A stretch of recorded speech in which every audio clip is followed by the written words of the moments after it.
गरीब लकड़हारा और जादुई मटका।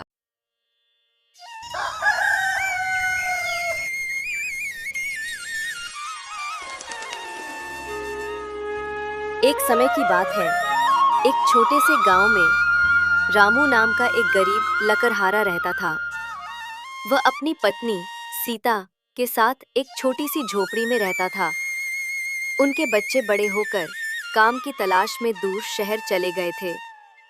रामू बहुत मेहनती था, लेकिन उसकी आय इतनी कम थी कि 2 वक्त की रोटी भी मुश्किल से मिल पाती थी। अक्सर रामू और सीता एक दूसरे का चेहरा देखकर ही समझ जाते थे कि आज फिर खाने को कुछ खास नहीं है। परंतु दोनों दिल के बहुत साफ सुथरे थे, किसी के लिए बुरा नहीं सोचते, सबकी भलाई चाहते थे।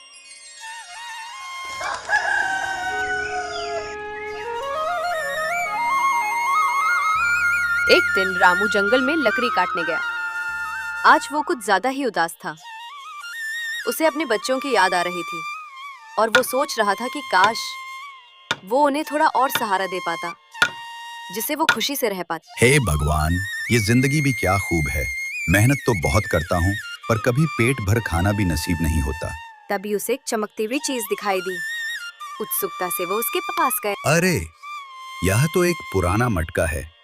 इसमें से हल्की हल्की रोशनी निकल रही है। शायद यह किसी काम आ जाए। इसे घर ले चलता हूँ।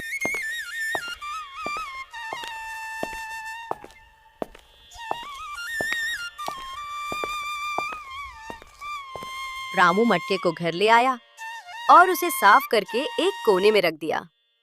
शाम को खाने का समय हुआ। आज फिर हमारे नसीब में सिर्फ यही एक आलू है, रामू जी। चिंता मत करो सीता, आज रात हम इसी से काम चलाएंगे और कल जरूर कुछ बेहतर होगा। मैं कल जाऊंगा जंगल और मेहनत करूंगा। रामू ने वो छोटा आलू उस मटके में रख दिया। थोड़ी देर बाद जब वो वापस आया तो उसकी आंखें खुली की खुली रह गईं। मटका ढेर सारे आलू से भरा हुआ था। जितने आलू उसने रखे थे, उनसे कई गुना ज्यादा आलू उस मटके में थे। रामू जी, ये कैसे हुआ? ये तो चमत्कार है। ये कोई साधारण मटका नहीं सीता, ये एक जादुई मटका है। उस रात पहली बार रामू और सीता ने पेट भरकर खाना खाया। उनकी खुशी का ठिकाना नहीं था।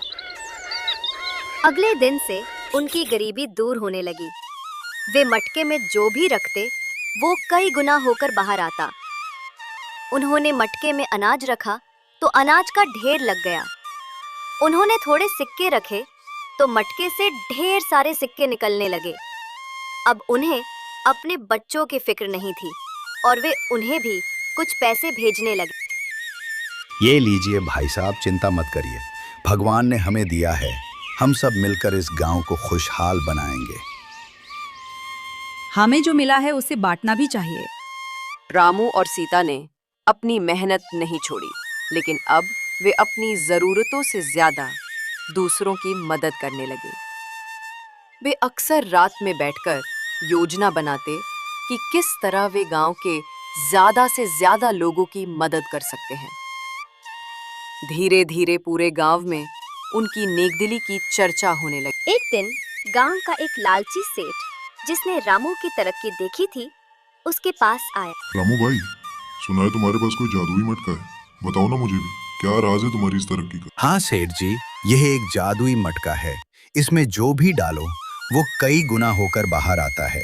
हम इससे दूसरों की मदद करते हैं। अगर ये मटका मेरे पास आ जाए तो मैं दुनिया का सबसे अमीर आदमी बन जाऊंगा। रामू, मुझे ये मटका बेच दो, तुम्हें जितनी कीमत चाहिए मैं दूंगा। नहीं सेठ जी, यह मटका सिर्फ मेरा नहीं, हमारी खुशियों और नेकी का प्रतीक है।